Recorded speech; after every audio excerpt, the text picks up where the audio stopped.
ఆ అబ్బాయి చిన్నప్పటి నుంచి అన్నిట్లో ఫస్ట్. మంచి ఉద్యోగం తెచ్చుకున్నాడు కాబట్టే మంచి అమ్మాయిని పెళ్లి చేసుకుని సెటిల్ అయిపోయాడు. What is your aim in your life? మంచి అమ్మాయిని పెళ్లి చేసుకుని హనీమూన్ కి ప్యారిస్ కి తీసుకెళ్తాను మిస్. ప్యారిస్ గురించి ఇంత బాగా చెప్తున్నావు, ఎన్నిసార్లు వెళ్ళావేంటి? పెళ్ళైన తర్వాత స్పౌస్ కాలంలో నా వైఫ్ పేరు రాసేదాకా నేను పాస్పోర్టే తీసుకోను సార్. వెనకటికి నీలాంటి వాడు ఎవడో 7 అడుగులు వేయకుండానే 7 కొండలు ఎక్కేసాను అనుకున్నాడంట. నీ ప్రాబ్లం కి కరెక్ట్ సొల్యూషన్ నా దగ్గర ఉంది. బల్కి పోయే మేకకి బల్బ్ ఎక్కువ అంట. మీరు అమ్మాయిని పిలిపించేస్తే నేను తాళి కట్టి ఇమీడియట్ గా ప్యారిస్ ఫ్లైట్ ఎక్కేస్తా. లైఫ్ లో ఏ డెసిషన్ నీకోసం నువ్వు తీసుకోలేదు. నేను డిసైడ్ చేసుకుంటా. నేను డెసిషన్ తీసుకున్నా, మనం పెళ్లి చేసుకుంటాం. సరే పెళ్లి చేసుకుందాం పద. ఈ సంవత్సరం నీకు పెళ్ళైతే నువ్వు వంగలేవు, ఊపలేవు. Let's start our life with a kiss.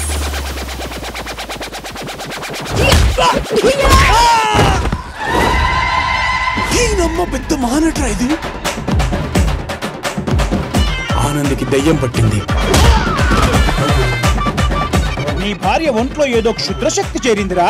అరే క్లియర్ గా నాకు అర్థమయ్యేటట్టు ఒక లైన్ లో చెప్పమ్మా. నీ వైఫ్ కి స్ప్లిట్ పర్సనాలిటీ డిజార్డర్ ఉంది. ఆనంది, నీకేదో స్ప్లిట్ పర్సనాలిటీ ఉందని. ఇట్లనే ఉంటది బేటా లైఫ్.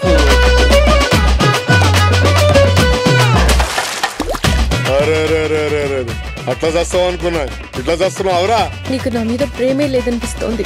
లేదానంది, నువ్వంటే నాకు చాలా ఇష్టం. నువ్వంటే ఇష్టం లేదని చెప్పే. నువ్వంటే ఇష్టం లేదు. నిజంగానే నేనంటే ఇష్టం లేదా?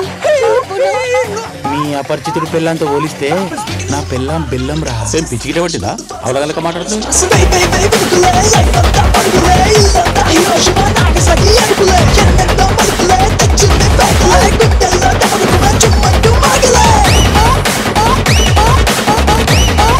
ఆనందికి స్ప్లిట్ పర్సనాలిటీ లేదు. చుట్టూ ముందుకుంటే అపరిచితుడు, వెనక్కుంటే రెమో, కొప్పు కొట్టుకుంటే రాము. ఇంత క్లియర్ గా డిఫరెన్సియేషన్ ఉంటేనే ఆడియన్స్ కి అర్థం అవుతుంది.